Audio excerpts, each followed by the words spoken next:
Dear student, honorable colleagues, respective those who are watching me, Assalamu alaikum. Welcome my English class. I am Sharnara, Assistant Teacher English, Rajshahi Court Academy, Rajshahi. Before starting my class, I would like to talk with you about online class. This class is broadcasting by Rajshahi Court Academy, Rajshahi. So, watch this class. Let's start our class. সুপ্রিয় শিক্ষার্থী বন্ধুরা, আমরা class 6-এর grammar পড়ছিলাম। Grammar করতে আমরা আমাদের syllabus থেকে একটার পর একটা করছিলাম। তার ভিতরে গত ক্লাসে আমরা যেটা করেছিলাম আর্টিকেলের চতুর্থ অংশটা, অর্থাৎ অমিশন অফ আর্টিকেল। এই অমিশন অফ আর্টিকেল আর দু একটা কথা বলেই আমরা প্র্যাকটিসে চলে যাব। অমিশন অফ আর্টিকেল আমরা গতদিন পড়তে যে দেখেছি যে কিছু কিছু গ্যাপ আছে, যে কিছু কিছু আর্টিকেলের মানে জায়গায় ফিল আপ করতে হবে, যেগুলোতে কোনো আর্টিকেল বসবে না, অর্থাৎ এ এন দি কোনোটাই হবে না। যেখানে কোনো প্রকার আর্টিকেল হয় না সেই আর্টিকেলটাকে আমরা বলবো যে অমিশন অফ আর্টিকেল। অর্থাৎ গ্রামারের ভাষায় এখানে একটা ক্রস চিহ্ন ব্যবহার করতে হয়। তো সেই ব্যবহারগুলো আমরা দেখছিলাম। সে আলোকে আমরা আজকে আরও দু একটা কথা দেখব যে আসলে অমিশন অফ আর্টিকেলগুলো আর কোথায় কোথায় হতে পারে। তোমরা জানো যে কম্পাউন্ড ওয়ার্ড এর আগে কোনো আর্টিকেল, এর মধ্যে কোনো আর্টিকেল বসে না। আমরা তাহলে কি পড়ছিলাম? Rules of omission, rule of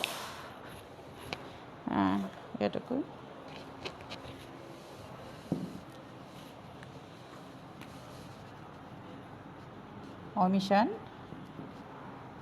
of article. ওকে, এখানে আমরা আজকে যেটা দেখব সেটা হচ্ছে যে কম্পাউন্ড ওয়ার্ড। কম্পাউন্ড ওয়ার্ড এর মাঝে আর্টিকেল হয় না। যেমন হি বট এ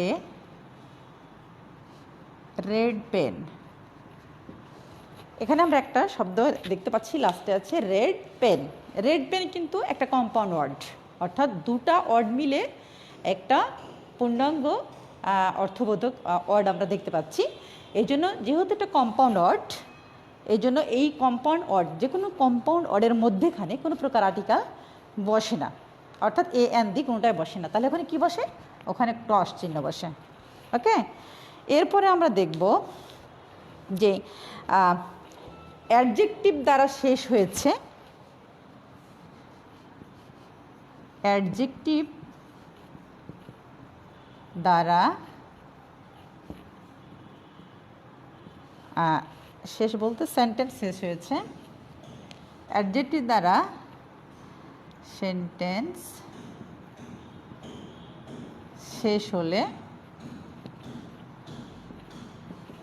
উক্ত অ্যাডজেক্টিভের আগে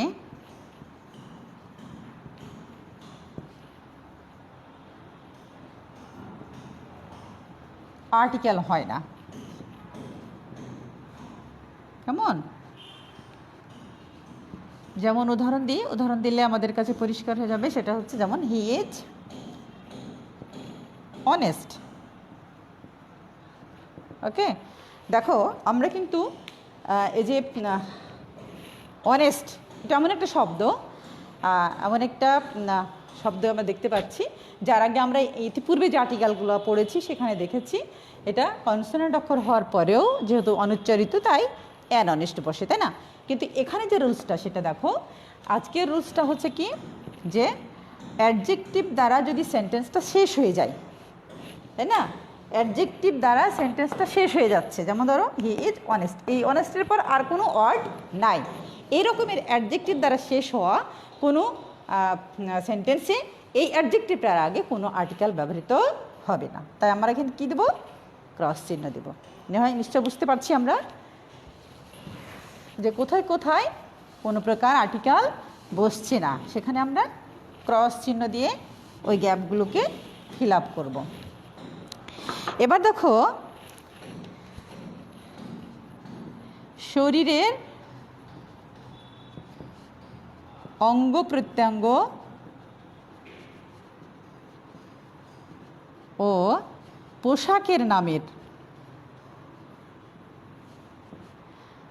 পোশাকের নামের আগে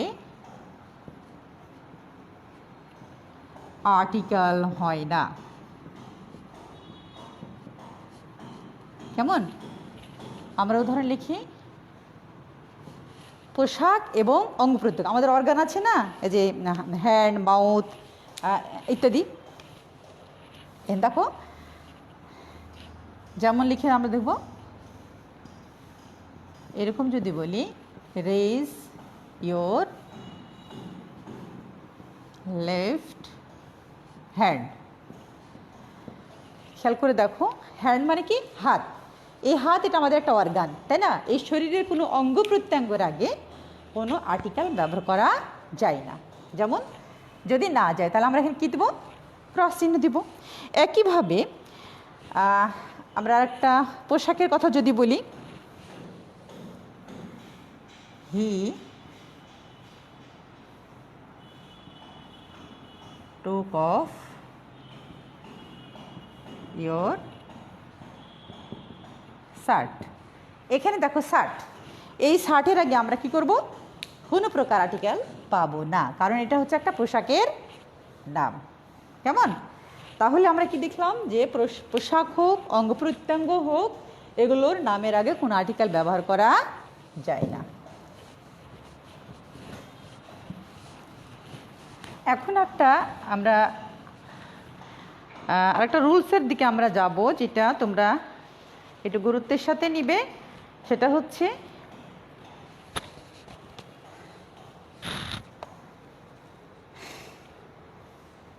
নাউনকে চিহ্নিত করে। দেখো খেয়াল করে দেখো, নাউনকে চিহ্নিত করে এমন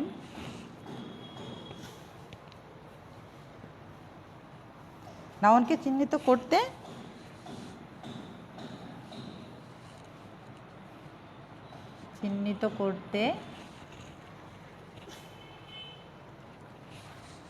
এ এন বি ব্যতীত যেসব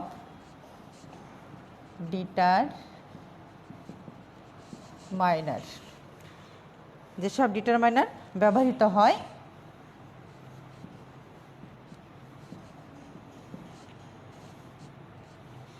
সেগুলো, এই ডিটারমাইনারগুলো আমরা খুব ভালো করে আজকে জানব। যেমন এগুলো কি কি? My, his, your, her, our, this, that, there. Next হচ্ছে this, those,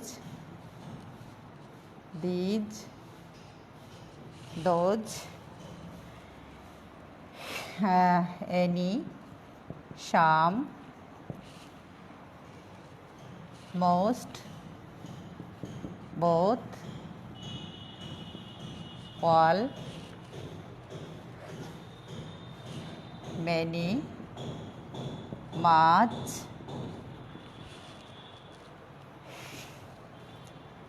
no, after, enough, তারপর several,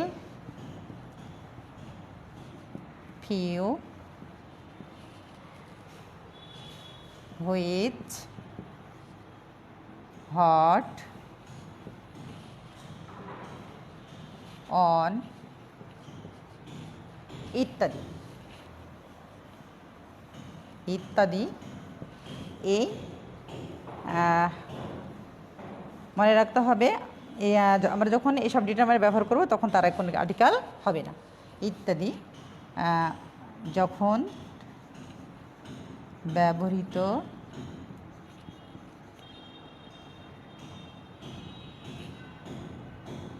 হবে তখন তার আগে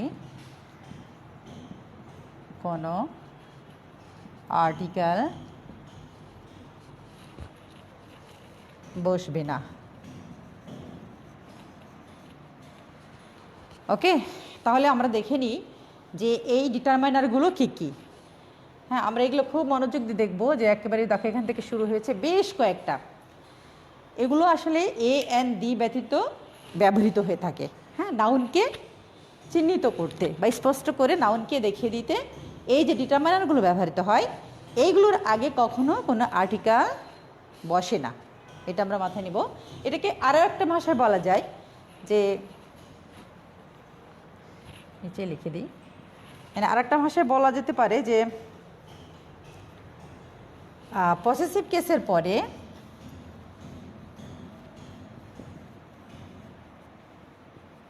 এর পরে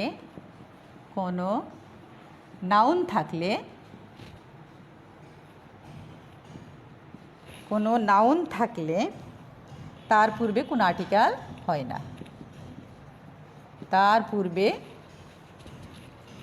কোনো আর্টিকেল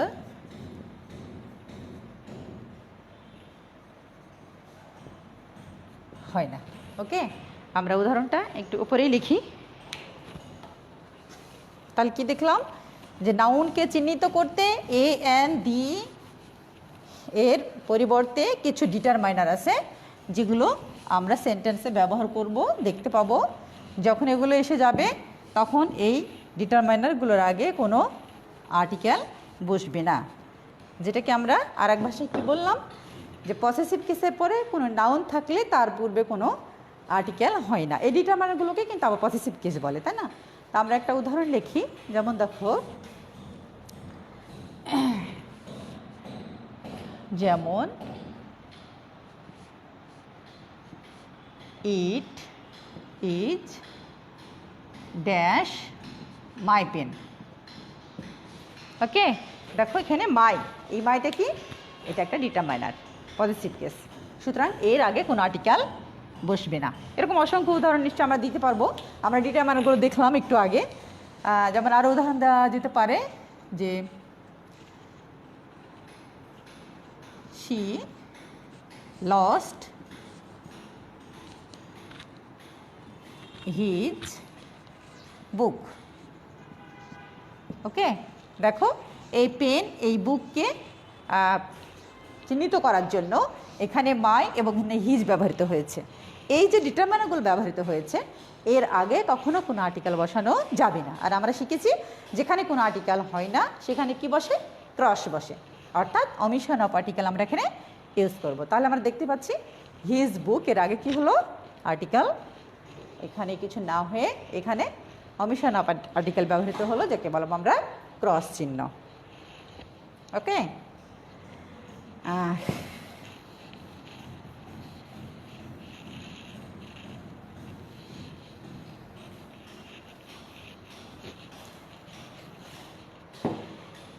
হ্যাঁ আরেকটা আমরা দেখি যে রোগের নামের আগে দেখো ছোট ছোট কথা কিন্তু আসলে অত্যন্ত গুরুত্বপূর্ণ রোগের নামের আগে কোনো আর্টিকেল হয় না কেমন যেমন আমরা লিখে ফেলি যেমন কি লিখব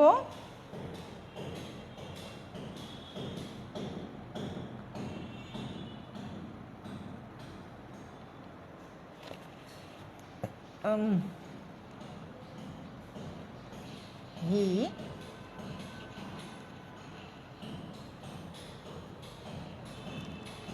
He suffered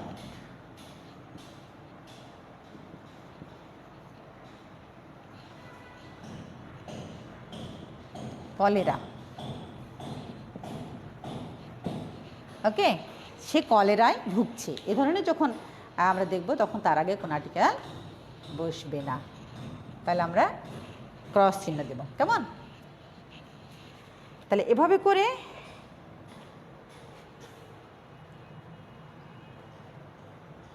একইভাবে আমরা আরও উদাহরণ দিতে পারি।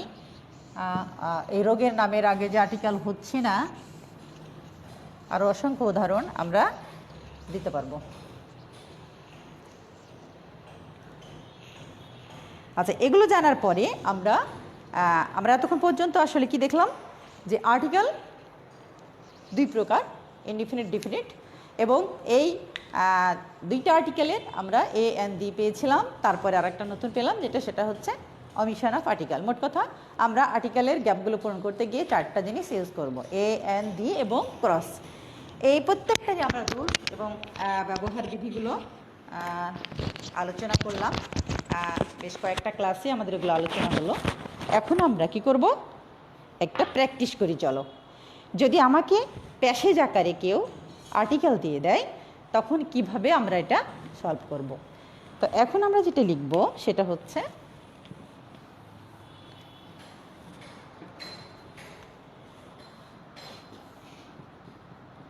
Exercise for practice. ওকে, আমরা একটা এক্সারসাইজ এখানে দেব। যেমন ধরো, football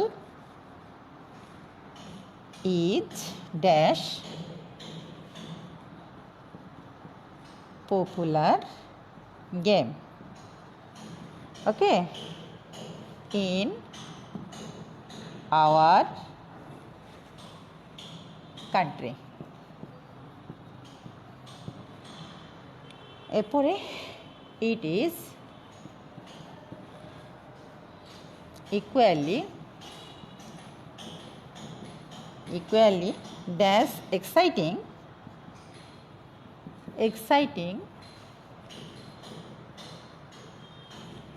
to dash players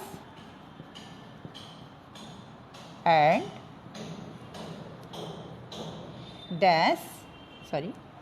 dash spectator. Okay, then it is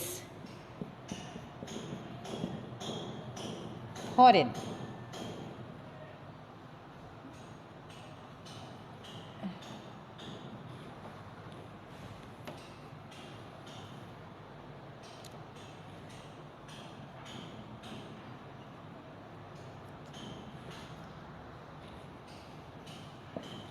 Foreign, it is dash foreign কি ড্যাশ গেম, নেক্সট হচ্ছে ইট is dash popular all over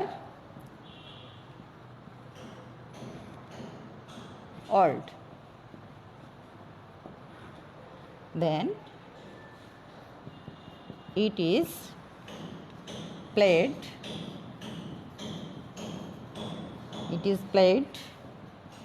in open field.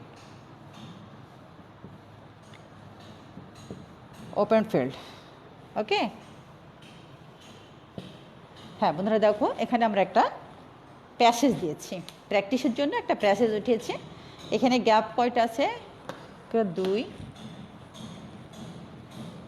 3 4 5 6 7 8 9 10। ওকে, এখানে 10টা আমরা গ্যাপ দেখতে পাচ্ছি, তাই না? এখন দেখো, এই প্রত্যেকটা গ্যাপে আমাদের এ এন ডি অথবা ক্রস এই আর্টিকেলগুলো ব্যবহার করতে হবে, তাই না? এখন এগুলো ব্যবহার করতে আমরা একটু চিন্তা করি। প্রবলেমটা যখন সামনে আসলো, আমাদের প্রথম কাজ হচ্ছে পুরো প্যাসেজটা একটু পড়ে নেওয়ার পর আমরা যে ব্যবহারগুলো শিখেছি এ এন ডি এবং ক্রসের, সেই ব্যবহারগুলো থেকেই আমরা এটা সলভ করার চেষ্টা করব। দেখি আমরা পারি কিনা।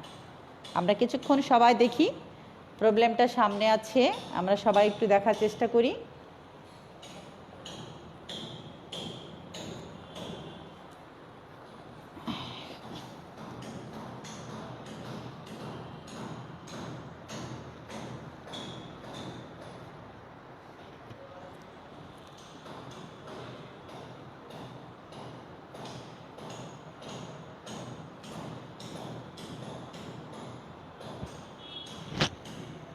ওকে, আমরা দেখছি। হ্যাঁ বন্ধুরা, চলো আমরা সলভ করার চেষ্টা করি। তাহলে আমরা দেখতে পাচ্ছি football is dash popular game. এখানে সাধারণ নিয়ম যেটা, পপুলার এই শব্দটা শুরু হয়েছে কনসোনেন্ট দিয়ে, সেই নিয়ম অনুযায়ী এখানে আর্টিকেল এ আমরা ব্যবহার করব। তাহলে কী করব? Football is a popular game. এরপরে দেখো ইন ড্যাশ আওয়ার কান্ট্রি। হ্যাঁ বন্ধুরা, একটু আগেই আমরা রুলসটা দেখলাম যে এমন কিছু ডিটারমাইনার আছে যেগুলো এ অ্যান্ড দি এর পরিবর্তে একটা নাউনকে চিহ্নিত করার জন্য ব্যবহৃত হয়ে থাকে। এই সকল ডিটারমাইনার আগে কোনো আর্টিকেল বসে না, সেগুলো একটা পেয়ে গেছি। দেখো আওয়ার, আওয়ার কান্ট্রি, তাই না? তাহলে football is a popular game in dash our country. আমরা নিশ্চয়ই বুঝতে পারছি যেহেতু এটা একটা ডিটারমাইনার, সে এখানে কোনো আর্টিকেল হবে না। তাহলে এখানে আমরা কী দেবো? একটা ক্রস চিহ্ন দেবো, দিয়ে দিই। আচ্ছা, গেম ইন ক্রস আওয়ার কি কান্ট্রি, তার মানে popular game in our country, এটা হবে সঠিক উত্তর। এবার দেখো ইট ইজ ইকুয়ালি এক্সাইটিং। ওকে, এখানে দেখো প্লেয়ার এবং স্পেক্টেটরের মধ্যে এই কথাটা বলছে, সেই জন্য ইকুয়ালি এক্সাইটিং এই শব্দটা কিন্তু একটা কম্পাউন্ড ওয়ার্ড, সুতরাং এখানে কোনো আর্টিকেল ব্যবহার করা যাবে না। Two players and to the players, এখানে আমরা এটাও দেখেছি যে এ ধরনের শব্দগুলোর আগে আর্টিকেল দিয়ে বসবে, কারণ এখানে কিন্তু প্লেয়ার্স বলতে প্লেয়ার্স এই জাতিগুলোকে বোঝাচ্ছে, তাদেরকে একসাথে একটা প্লুরাল কম্পাউন্ড ওয়ার্ড এখানে বোঝাচ্ছে, প্লুরাল ওয়ার্ড বোঝাচ্ছে এবং প্লুরাল নাম্বার।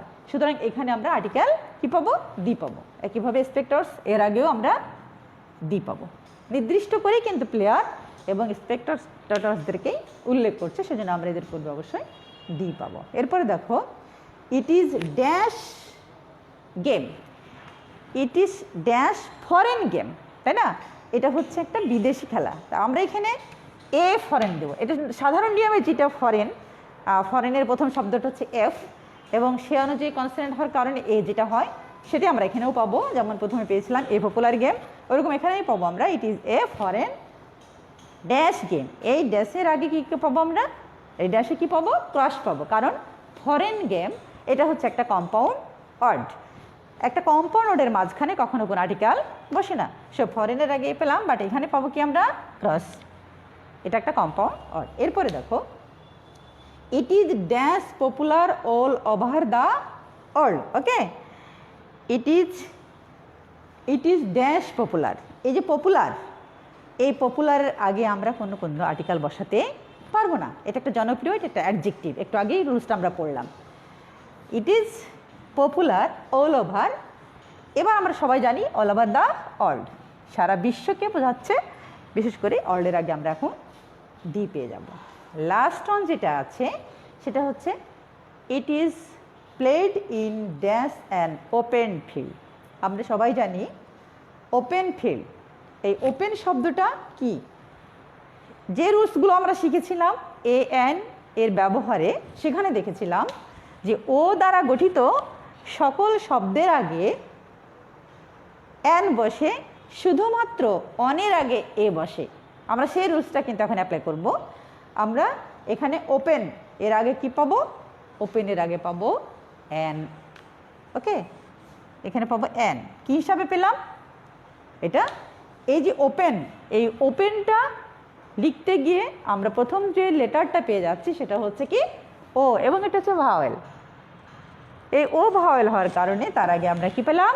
সাধারণ নিয়ম অনুযায়ী আমরা এন পেলাম। তাহলে এন ওপেন ফিল্ড। ওকে, তাহলে এভাবে করে যদি আমাদের সামনে প্রবলেম আসে প্যাসেজ আকারে দেখ আর ডিটাচ আকারেই দেখ, আমরা আশা করি সবাই এগুলো কি সলভ করতে পারবো। আমরা আমাদের সমস্ত লব্ধ জ্ঞান দেখো এখানে কাজে লেগে গেল।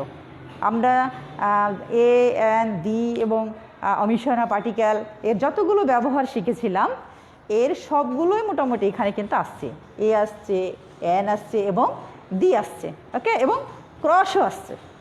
সুতরাং আমরা এভাবে করে প্র্যাকটিস আমাদের যত চালাবো আমরা কিন্তু ততই এই আর্টিকেলকে সুন্দর করতে পারবো। আর আর্টিকেলকে আমাদের একটু ভালোভাবে নিতে হবে। তোমাদেরকে আবারও বলছি, বারবার বলছি, যেটা একদম ক্লাস 12 পর্যন্ত আমাদের 5 মার্ক কিন্তু এখানে রয়ে গেছে। সুতরাং এটাকে আমরা যতই সহজভাবে নিই না কেন এর মধ্যে কিছু কিছু জায়গায় কিন্তু জটিলতাও রয়েছে, যেটা তোমার কাছে মনে হবে যে এটা মনে হয় এই হবে, কিন্তু না, উত্তরটা হবে অন্য কিছু, যেটা সঠিক নিয়মে। এই জন্য নিয়মগুলো আমাদের বারবার ভালো করে পড়তে হবে, গুরুত্বের সাথে পড়তে হবে, এবং এগুলো সলভ করার জন্য আমাদের কি করতে হবে? নিয়মিত প্র্যাকটিস করতে হবে। ঠিক আছে, আমাদের প্র্যাকটিসটাকে বাড়ায় দিতে হবে।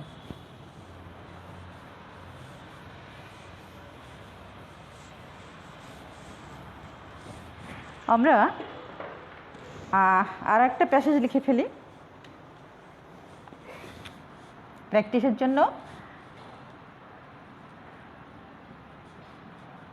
Truthfulness, okay, is greatest of all dash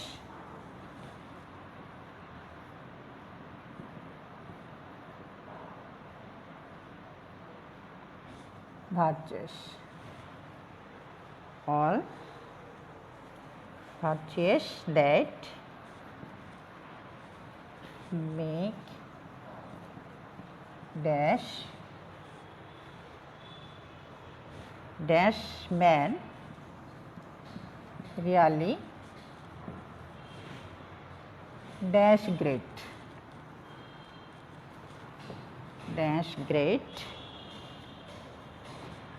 এখানে কিন্তু সেন্টেন্সটা শেষ হয়ে যাচ্ছে। Next, if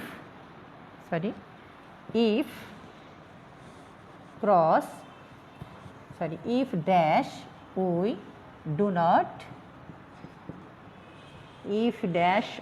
do not cultivate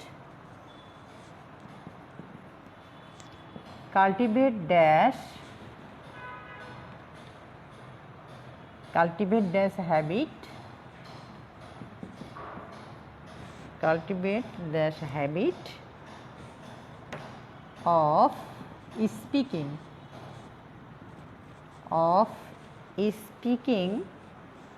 dash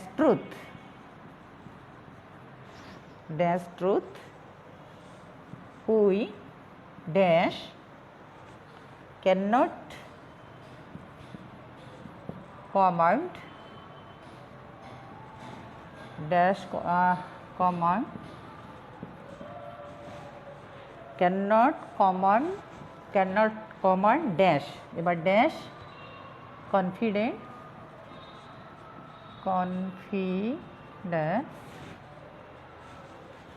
of dash other, ওকে। এই সেন্টেন্স, এই যে প্যাসেজটা দিলাম আমরা, এই প্যাসেজটাও একটা কি প্র্যাকটিসের জন্য, তাই না? এটা হচ্ছে কি এক্সারসাইজটা কিসের জন্য?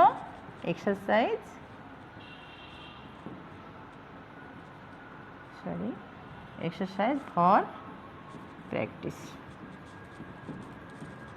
ওকে। হ্যাঁ, তাহলে আমরা এখন দেখি যে নিয়মগুলো শিখেছি, আমরা যে ব্যবহারগুলো শিখেছি সেগুলো আবার দেওয়ার চেষ্টা করব। প্রথমেই দেখছি আমরা কি, ট্রুথফুলনেস ইজ ড্যাশ। এই যে ড্যাশের পরে কি আছে? গ্রেটেস্ট। আমরা সবাই দেখতে পাচ্ছি যে গ্রেট এই অ্যাডজেক্টিভটার সুপারলেটিভ ডিগ্রি এখানে আছে, গ্রেটেস্ট। অবশ্যই আমরা এখানে কি করব? আর্টিকেল দি পাবো, কেমন? দ্য গ্রেটেস্ট, ওকে। এরপরে দেখো অফ অল ভার্চুয়াস, এখানে অল ভার্চুয়াস একটা হচ্ছে কম্পাউন্ড ওয়ার্ড, সুতরাং এখানে আমরা একটা ক্রস পাবো। All virtuous that make man, এখানে আর্টিকেল এ পাবো। সাধারণত এখানে কনসোনেন্ট এম দিয়ে শব্দটা হয়েছে, সেই নিয়ম অনুযায়ী আমরা ম্যান এর আগে আর্টিকেল এ পাবো। A man really dash great. A man really, আমরা এই রিয়ালি গ্রেট, এই গ্রেটটা কীভাবে এখানে আমরা কী পাবো বলো তো? একটু আগে আমরা জানলাম, রুলসটা আজকেই জানলাম আমরা নিয়মটা, যে কোনো সেন্টেন্স যদি শেষ হয় কোনো অ্যাডজেক্টিভ দিয়ে যদি কোনো সেন্টেন্স শেষ হয়, তাহলে সেই অ্যাডজেক্টিভের আগে কোনো আর্টিকেল বসে না। তাহলে এখানে কী বসে? ওই নিয়মটা আবার এখানে পেয়ে গেলাম, যে গ্রেটের আগে হবে ক্রস, এখানে কোনো আর্টিকেল বসবে না, কারণ সেন্টেন্সটা শেষ হয়েছে কি দিয়ে? অ্যাডজেক্টিভ দিয়ে। এরপর দেখো, if dash we do not cultivate, তোমরা দেখতেই পাচ্ছ এটা একটা কমপ্লেক্স সেন্টেন্স। কমপ্লেক্স সেন্টেন্সগুলো সাধারণত এই ধরনের if, such, sense, as etcetera দিয়ে শুরু হয়, তাই না? এই ধরনের যখন শুরু হবে এই কমপ্লেক্স সেন্টেন্সগুলো এই ইফের পরেই কিন্তু সেন্টেন্স শুরু হয়ে যাবে। সুতরাং এখানে সাবজেক্ট প্রথমেই হবে, অর্থাৎ উই এর আগে কোনো আর্টিকেল বসবে না। এখানে শুরুটা হবে এমন যে we do not cultivate. Okay, we do not cultivate dash habit of speaking. আমরা এখানে যেটা বলা হচ্ছে, নির্দিষ্ট করে যে কথাটা নিয়ে কথাটা আসছে সেটা হচ্ছে সত্য কথা বলা। এই জন্য এই যে হ্যাবিট, এই হ্যাবিটের আগে আমরা অবশ্যই আর্টিকেল ডি পাবো। ডিকে একেবারে নির্দিষ্ট করে এখানে দিব, the habit of speaking the truth.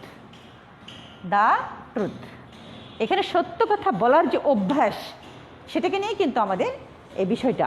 এই জন্য বলছে if we do not cultivate the habit of speaking truth, আমরা যদি সত্য কথা অভ্যাস না করি, এটা এখানে কাল্টিভেট বলতে এখানে চর্চা আর কি। কাল্টিভেট মানে সেই চাষ করা, এটা আসবে না। এখানে আমরা যদি সত্য কথা চর্চা করতে না পারি, we dash can not command dash confident.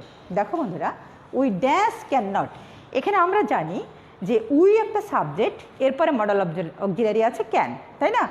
এখানে সবসময় আমরা একটা বিষয় লক্ষ্য করব যে সাবজেক্টের পরে সাধারণত হেল্পিং ভার্ব হয়ে থাকে, আর মডেল অক্সিলারিগুলো সাবজেক্টের পরেই হয়, অর্থাৎ সাবজেক্টের পরে হেল্পিং ভার্ব বা মূল ভার্বের মধ্যখানে আর কোনো কিছু ব্যবহৃত হয় না। সো এখানে কোনো আর্টিকেল ব্যবহার করা যাবে না।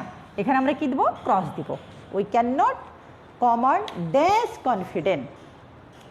আমরা দেখতে পাচ্ছি ড্যাশ কনফিডেন্ট অফ আদার্স, এখানে দ্য কনফিডেন্ট হবে, মানে সেই নির্দিষ্ট একটা কনফিডেন্টকে আমরা আমাদের কনফিডেন্ট যেটা, we dash can not command the confident of other, অন্যের ইয়াকে। এখন এখানে দেখো অফের পরে যে গ্যাপটা রয়েছে, সেই গ্যাপটা কি? এরপরে রয়েছে আদার্স। এই আদার্স এমন একটা ডিটারমাইনার যার আগে কোনো আর্টিকেল ব্যবহার করা যাবে না, সেখানে কি হবে? ক্রস চিহ্ন হবে। সুপ্রিয় শিক্ষার্থী বন্ধুরা, আমরা আসলে এ, এন এবং ডি এর যে ব্যবহারগুলো এই কয়দিন শিখলাম, তার প্রয়োগও মনে হয় আমরা এই প্যাসেজ আর্টিকেলের মাধ্যমে করতে পারলাম।